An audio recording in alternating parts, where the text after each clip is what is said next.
نام ہے سورہ تکاثر۔ اللہ تعالیٰ نے اس میں انسان کو یہ توجہ دلائی ہے کہ تو مال اکٹھا کرتا رہتا ہے حتیٰ کہ قبر میں پہنچ جاتا ہے۔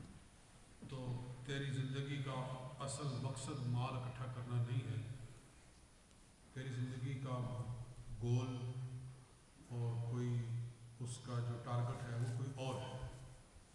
وہ فرمایا الہاکم التکاثر، تمہیں زیادہ اکٹھا کرنے کی ہرس نے غافل کر دیا، اللہ سے تم غافل، اپنے اصل مقصد سے تم غافل ہو گئے۔ حتیٰ زرتم المقابر، یہاں تک کہ تم قبروں تک پہنچ گئے، مقابر قبروں تک تم چلے گئے۔ کلا، کیوں نہیں، سوف تعلمون، ان قریب تمہیں پتہ چل جائے گا۔ ثم، پھر کہتے ہیں کلا، کیوں نہیں، سوف تعلمون، ان قریب تم جان لو گے۔ کلا، کیوں نہیں، لو تعلمون علم الیقین، تمہیں علم یقین حاصل ہو جائے گا۔ لترون الجحیم، تم جہنم کو اپنی آنکھوں سے دیکھ لو۔ ثم لترونها عین الیقین، پھر تم اسے یقین کی آنکھوں سے دیکھو گے۔ ثم لتسألن یومئذ عن النعیم، پھر اس دن تمہیں نعمتوں کے بارے میں پوچھا جائے گا۔ تو اللہ تعالیٰ نے ارشاد فرمایا ہے تمہیں زیادہ جمع کرنے کی ہرس نے اللہ سے غافل کیا ہے، اور یہ انسان کی حقیقت ہے۔ انسان کے اندر اللہ تعالیٰ نے زیادہ دنیا جمع کرنے کی ایک خواہش رکھی ہوئی ہے، اور یہ کوئی اگر جائز طریقے سے ہو تو بری بھی نہیں، اللہ تعالیٰ حلال طریقے سے عطا فرمائے تو اس کو حاصل کرنا کوئی غلط بھی نہیں۔ حضرت عثمان غنی رضی اللہ تعالیٰ عنہ حضور کے صحابہ میں سے ہیں، اللہ تعالیٰ نے بڑا مال عطا فرمایا، لیکن انہوں نے حق حلال سے صحیح طریقے سے حاصل کیا، تو وہ کوئی برا نہیں۔ اللہ تعالیٰ عطا فرمائے تو اس مال کو اس کی راہ میں خرچ کیا جائے تو وہ مال دنیا نہیں بلکہ وہ مال دین ہی ہے، وہی دین ہے۔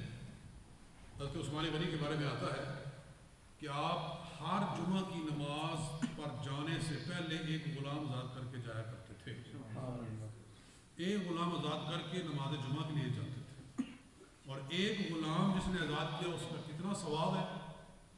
حضور صلی اللہ علیہ وسلم ارشاد فرماتے ہیں من اعتق رقبۃ مسلمۃ کان فکاکہ من النار کل عزم یجزئ منہ بکل عزم منہ، کہ جس نے ایک مسلمان غلام آزاد کیا وہ اس کے لیے جہنم کی آزادی کا سبب بن گیا۔ اس کی ہر ہڈی کے بدلے میں، غلام کی ہر ہڈی کے بدلے میں اللہ اس کی ہڈی کو جہنم سے آزاد فرما دیتا ہے۔ یعنی غلام آزاد کرنا، اس کے ہاتھ، اس کے پاؤں، اس کی گردن اس نے غلامی سے آزاد کی، اللہ تعالیٰ نے اس کو نار جہنم سے آزاد کر دیا۔ تو اتنا ثواب ہے ایک غلام آزاد کرنے کا۔ تو اللہ نے چونکہ مال دیا ہے عثمان غنی رضی اللہ تعالیٰ عنہ کو، تو وہ ہر جمعے کو ایک غلام آزاد فرماتے تھے۔ تو اس کا مطلب یہ ہے کہ یہاں جو اللہ نے فرمایا الہاکم التکاثر، تمہیں زیادہ اکٹھا کرنے کی ہرس نے غافل کیا ہے، اس سے مراد وہ زیادہ اکٹھا کرنا ہے جو اللہ کے حکم کو چھوڑ کر، یعنی حرام مال اکٹھا کرنا، جھوٹ بول کر اکٹھا کرنا، اور فراڈ کر کے، اور یعنی دائیں بائیں کر کے اس کو اکٹھا کرنا۔ اللہ تعالیٰ اس سے ہمیں منع فرما رہا ہے، ہمیں بتا رہا ہے کہ اصل کیا ہے اور تمہیں کیا کرنا چاہیے۔ اور یہ حقیقت ہے کہ انسان کی اللہ نے ایسی ہوس بنائی ہے، اس کے اندر رکھی ہوئی ہے کہ اگر ساری دنیا کا مال بھی وہ اکٹھا کر لے تو بھی وہ منہ بھر نہیں سکتا، وہ بند نہیں ہو سکتا۔ حدیث ہے نبی علیہ السلام نے ارشاد فرمایا کہ لو کان لابن آدم وادی من ذهب لا ابتغى وادیا آخر، کہ اگر ابن آدم یعنی انسان کے پاس سونے کی ایک پوری وادی ہو، ایک پوری وادی ہوتی ہے کہ ادھر بھی پہاڑ ہے ادھر بھی پہاڑ ہے، تو درمیان میں ایک رستہ سا جو ہوتا ہے پہاڑوں کے درمیان میں، اس کو کہتے ہیں وادی۔ تو جس کے پاس اگر انسان کے پاس ایک وادی ہو مال کی، لبتغا وادی آخرا، تو اس کی خواہش ہوتی ہے کہ اس سے بھی جی نہیں بھرا ہے، مجھے ایک وادی اور چاہیے جی۔ یہاں ہم دیکھتے ہیں کئی لوگ ہیں ان کے پاس ایک 100 پراپرٹیاں ہیں، ایک 100، 120، 130 پراپرٹیاں اور مکانات بنائے ہیں، مگر ابھی بھی ان کا جی بھرا نہیں ہے، اور وہ یہی چاہتے ہیں کہ ابھی 200 300 اور آنی چاہیے۔ مال سے اور دنیا سے انسان کی ہرس کا منہ بند نہیں ہو سکتا، اور آگے حضور نے ارشاد فرمایا لبتغا وادی آخرا، تو وہ ایک اور وادی کو حاصل کرنا چاہے گا، ولا یملأ بطن ابن آدم الا النار، اور انسان کے بطن کو، اس کے پیٹ کو صرف مٹی ہی بھر سکتی ہے، اور اس مٹی سے مراد ہے قبر کی مٹی، کہ قبر کی مٹی انسان کے پیٹ میں جب جائے گی قبر میں تو پھر یہ پیٹ بھرے گا، اس سے پہلے یہ پیٹ بھر نہیں سکتا ہے۔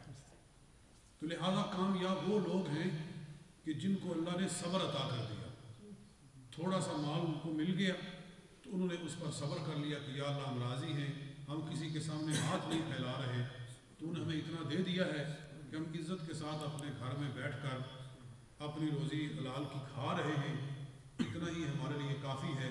جنہوں نے اس پر صبر کر لیا، اللہ تعالیٰ نے یہاں بھی سکون عطا فرما دیا، آگے بھی راحت عطا فرما دیا، اور اصل یہی چیز ہے۔ اس لیے اللہ تعالیٰ ارشاد فرماتا ہے الہاکم التکاثر، تمہیں مال اکٹھا کرنے کی ہرس نے غافل کر دیا، حتیٰ زرتم المقابر، یہاں تک کہ تم قبروں کے پاس پہنچے۔ مجھے ایک عورت ابھی میرے دماغ میں پھرتی ہے، جب ہم بچے تھے پاکستان ہمارے مدرسے میں جامعہ رسولیہ شرعیہ، وہاں ایک عورت تھی تو وہ بھیک مانگتی تھی،